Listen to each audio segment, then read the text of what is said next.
July 1st is a day dedicated to celebrate our beloved nation, Canada. It is a national holiday, and the whole country comes alive with celebrations. Canadians across the country and around the world show their pride in their history, culture, and achievements. It's been a day of celebration since 1868, where many festivities are held across the country. On today's show, Jay and I want to share with you what Canada means to us. So, Jay, why don't you tell us what Canada means to you? Well, I came from India as a teenager to study. Mhm. So when I came via the United States, I settled down in Canada. Mhm. It means really freedom. Mhm. Freedom in many ways. So that's the one word. It's now you can add much more to it. I'll let you ask me those questions. But to me, Canada means freedom. Yeah, so you came from a free country. I did. So you're going to have to help us understand what freedom means to you in Yes. Canada. Yes. You see, there is the reason Canada is one of the leading nations in the world because the most important thing is economically. Mhm. You can come with nothing or with very little, and some have. And we had very simple starts ourselves. Our families had in India, but that was different, right? Coming here, starting from scratch. We could be all we can be. Here we are leading a television talk show. We could never have dreamt that it'd be possible. That would never, ever have Never happened in happened. India, for sure. Yes. You have to, you know what, and I don't want to talk about India by itself. I just say in most countries, let's put it that way. You have to know somebody, do something. The climb of success here, if you just work hard, you use integrity, honesty, diligence. You can be the CEO of the country, of the company. You can be the CEO of the country too. Nothing stops you from standing for elected office, being a mayor, even the prime minister. Who knows, right? That opportunity exists only in Canada. There's Absolutely. economic and there is opportunity, and that's a huge sense of freedom. That's Well, one that's aspect. why the whole world wants to come to Canada, Correct. right? Because Canada is an equal opportunity country. Yes. No one is ever going to ask you what is your caste, what is your religion, what is the shade of your skin, as long as you're willing to work hard, Mhm. you can be whatever you want to be, Exactly. right? And so we have equal opportunity to be whatever it is that we want to be. Yes, there is no shortcut, so we must know that. Nothing is ever given to us, Yes. right? And that's a good thing, It's a good thing. right? So in many countries, people work very, very hard, but they don't achieve anything. No. Right? Here, we can work very, very hard and achieve exactly what it is that we're after. And also, it's what you do, not who you know. I mean, there's always that relationships and networking is different, but you can just go through life and climb through hard work. And that's the biggest part. There's much more. I mean, to me, if I talk about Canada, if I talk about the other parts of it, is that what I like about Canada is that the whole concept of the mosaic is that when I say mosaic means we all come together as one nation. But yet, if you look through, let's just take Toronto. There are 200 embassies here, there are 200 cultures here. I don't know if it's 200, but you get the point, Molly, is that consulates. There's food, cultures, languages, people, faith.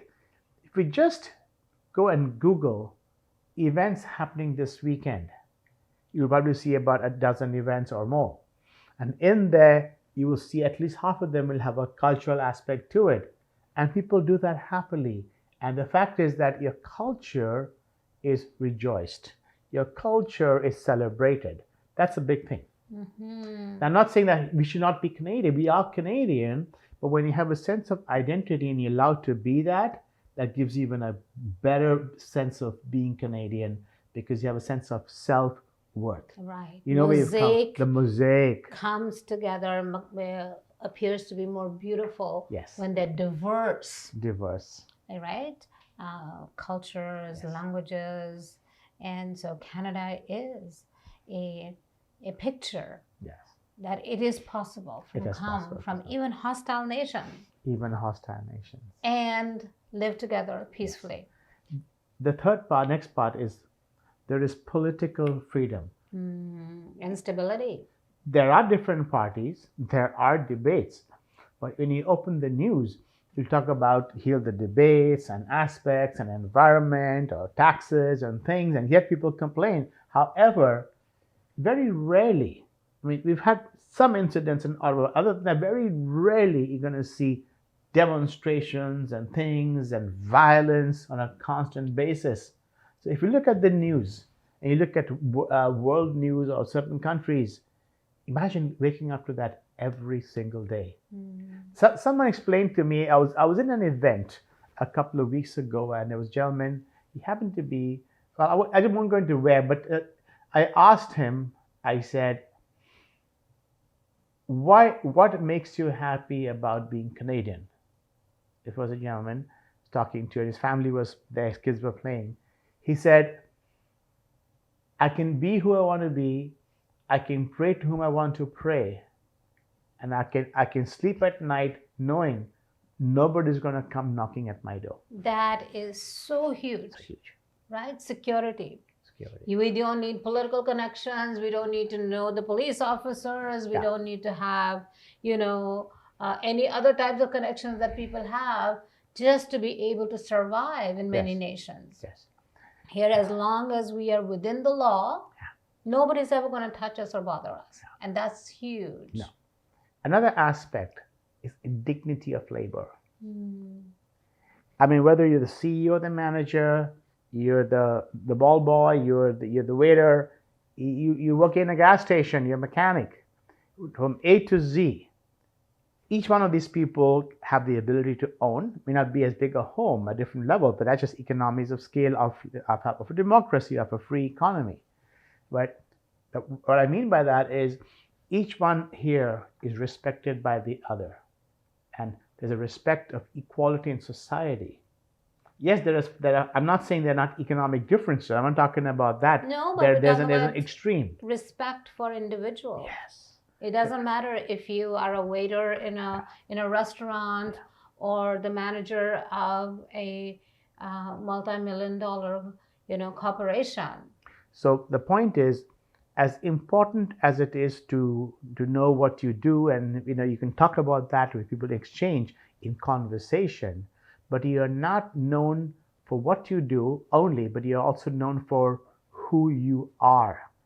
And you can see friends sitting and talking, and they can be from all walks of life, and people will respect you, whether you're in a friend circle, in a religious circle, a cultural circle, society, or other.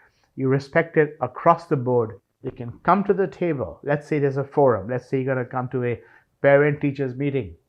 Every parent is equal. Right. So what I hear you say is that even though people have differences, right? Canada is a picture or an example, a living example of people with differences living together. Because when you have differences, everybody does, and sometimes differences are healthy and they're good, right? But we have learned to respect the differences. And that's a good thing. Right? We may not agree on certain things, but that's all right. Right? People have a right to believe whatever it is that they want to believe. And another thing that's very, very important to me is religious freedom. Religious freedom. It's one of the few nations in the world where there is still religious freedom. Yes. Right? You can believe whatever it is that you want to believe. And you can also be an atheist and say, I don't want to believe, and that's okay too. It's a freedom of choice. Yes. Freedom of choice. In many countries, even though they may call themselves democracies, right, there is no religious freedom. I think that was my what I was implying was that there is an academic thought of what religious freedom is, that the practicality of living it out. Toronto, Canada, is a practical example of religious freedom. Absolutely. And yes, and also, you and I, we've traveled to many different parts of the world. And those of you who are new Canadians or new immigrants, maybe not Canadians yet, well, once you have your Canadian passport, travel becomes so much more fun, and people respect Canadians all over the place because we as Canadians are known to be nice people, to be polite people, to be helpful people, right? I've heard it said, and Canada, I believe, allows dual citizenship. Mm-hmm. We don't have that, but it allows it. And people that have dual citizenship, I'm told, when they travel as a Canadian every single time. Yeah. So why is that? Every single time, because our nation, the flag, the maple leaf that is on it, that color can be seen around the world, whether it's on the back of your backpack or other, and it stands apart. Wonderful. So share with us what it is that is important to you and what is it that you love. Obviously, you love this great country, and that's why you have chosen to immigrate to this wonderful nation. And so for all those who are new, as new immigrants or new citizens, we welcome you to this great nation. We've been here for 30 plus years, and we can tell you this is a wonderful country. It is full of possibilities. Sky is the limit. It is entirely up to you what you want to make of your choice by being here in Canada. That's all the time that we have for today to share with you about our great nation. We have lots more for you. Stay with us.